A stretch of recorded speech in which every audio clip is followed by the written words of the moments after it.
할렐루야. 하루를 여는 말씀 묵상. 오늘 우리에게 주시는 하나님의 말씀은 사무엘하 22장 1절에서 20절 말씀입니다. 하나님의 이름을 부르는 자 제목으로 말씀을 나눕니다. 사무엘하 20장 이후에 다윗 왕이 계신 이야기는 열왕기 상하 솔로몬의 등장과 이어집니다. 21장에서 24장의 이야기는 사무엘서의 부록처럼 여겨지며 사무엘하를 마무리 짓는 말씀입니다. 사무엘하의 기록은 다윗의 약점과 실수들을 감추거나 미화시키지는 않지만 다윗을 훌륭한 왕으로 말합니다. 사무엘하에서 다윗은 어려움과 역경 가운데 인간적 위기를 겪고 또 죄를 범할 때도 있지만 다른 왕들과는 달리 하나님을 철저히 신뢰하며 또 하나님만 구하며 하나님 앞에 돌이킬 줄 알고 하나님께 겸손하고 경건한 왕으로 그려집니다. 오늘 다윗의 시도 그렇습니다. 다윗이 죄를 지은 적이 없나요? 하나님께서 그의 행동을 악하다고 평가한 적이 없나요? 그렇지 않습니다. 그러나 오늘 다윗의 이 감사시에서 다윗은 죄를 멀리하고 또 하나님 앞에 간구하는 자로 그려집니다. 다윗이 수많은 시를 지었지만 사무엘서는 그중 다윗의 가장 겸손하고 경건한 모습을 표현한 이 시를 사무엘서 마지막에 다윗의 고백으로 소개하고 있습니다. 사무엘서의 순서상으로는 다윗의 마지막 통치기에 해당하지만 오늘 다윗의 고백은 사무엘하 7장 사울의 추적을 벗어나 권력을 잡게 된 후 또 사무엘하 11장 다윗이 밧세바를 범하기 전에 고백으로 추측됩니다. 다윗은 어떤 왕이었는가? 비록 다윗이 하나님 앞에 악을 행하기도 했지만 다윗은 그 누구보다도 하나님을 찬양하고 또 하나님을 간구한 자입니다. 오늘 함께 다윗의 감사 고백을 읽으며 더욱 하나님의 이름을 알고 또 하나님의 이름을 외쳐 부르는 하루 되시기를 축복합니다.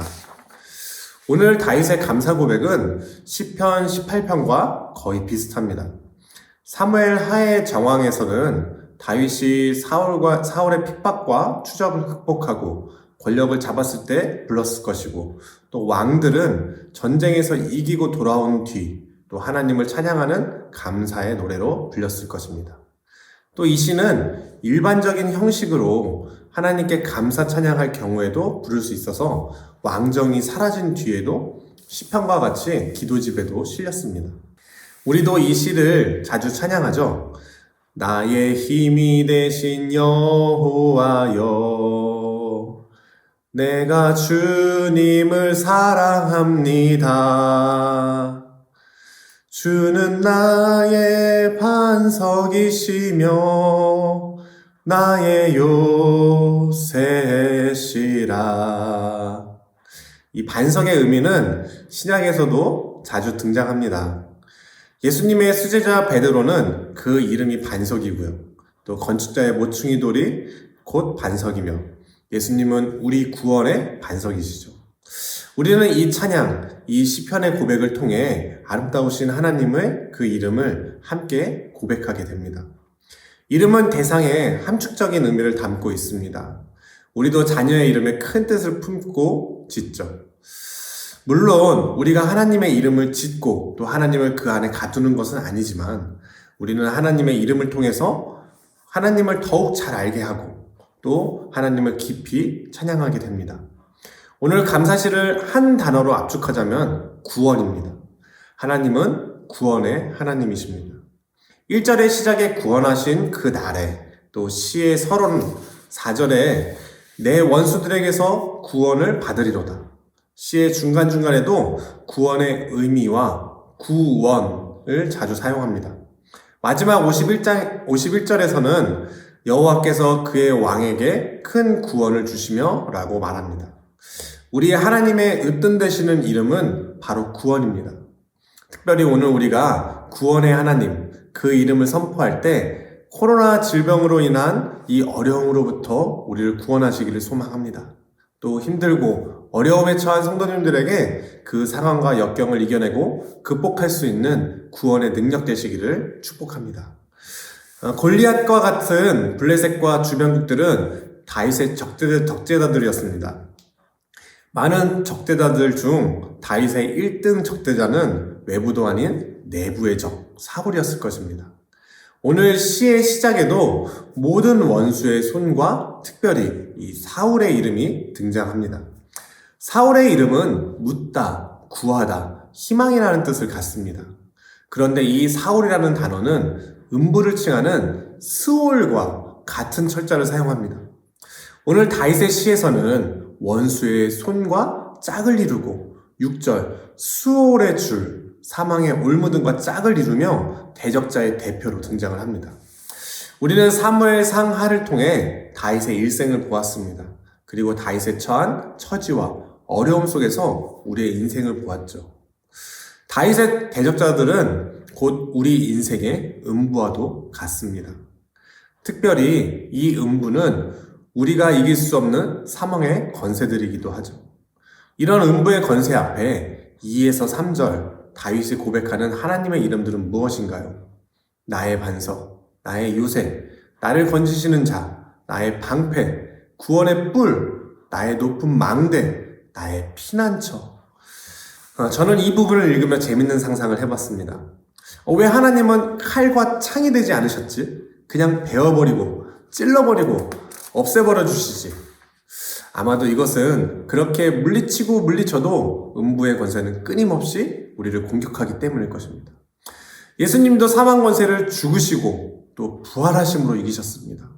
생각해보면 스올, 음부, 사망이 곧 죽음인데 죽음이 죽는다는 것도 참 아이러니하네요. 우리에게 어려움과 역경은 끊임없이 옵니다. 월요일은 안 왔으면 하는 날이며 오늘 아침도 좀 더 쉬고 또 좀 더 자고 싶은 아침이지 않나요?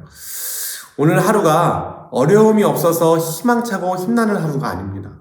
반석 되시는 하나님, 요새 되시는 하나님, 나의 방패 되시는 하나님, 나를 구원하실 하나님, 나의 높은 망대, 피난처이신 하나님이 나의 힘이 되시기 때문에 힘나는 하루입니다.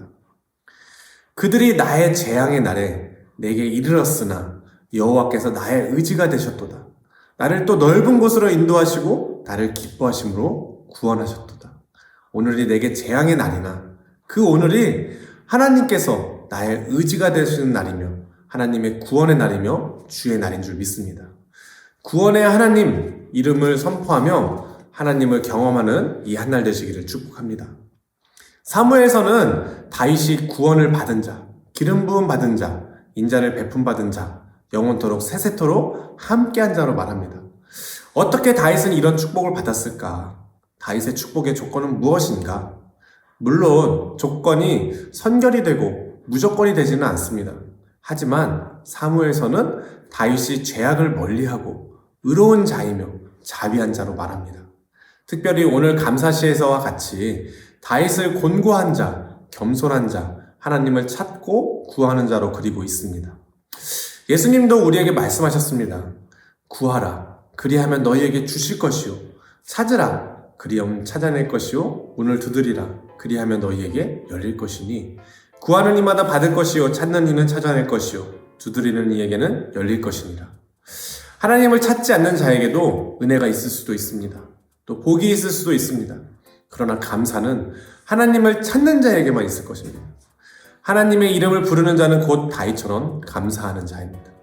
진정한 감사는 받은 것에서만 오는 것이 아닌 모든 상황 속에서 하나님이 주실 모든 것을 기대함입니다. 특별히 우리는 오늘도 구원을 기대하며 하나님의 이름을 부릅니다. 누구든지 주의 이름을 부르는 자는 구원을 받으리라. 오늘 저와 여러분의 삶에 구원이 있습니다. 아멘.